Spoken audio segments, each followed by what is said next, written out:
Değerli izləyicilər, videonu bəyənib kanala abunə olun ki, hər kəs son xəbərlərdən anında məlumatlansın. Bakıda və Abşeron yarımadasında martın 22-sində hava şəraitinin dəyişkən buludlu olacağı, tutulacağı, gecə və səhər bəzi yerlərdə arabir yağıntı olacağı gözlənilir.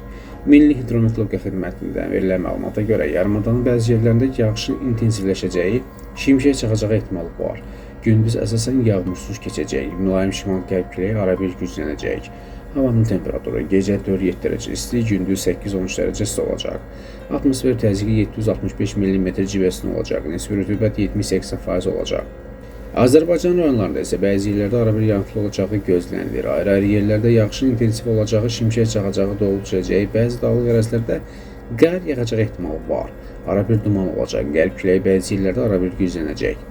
Havanın temperaturu gecə 3-7 dərəcə isti, gündüz 7-11 dərəcə isti. Dağlarda gecə 2-7 dərəcə şaxta, gündüz 0-5 dərəcə isti olacaq. Özünüzü qoruyun.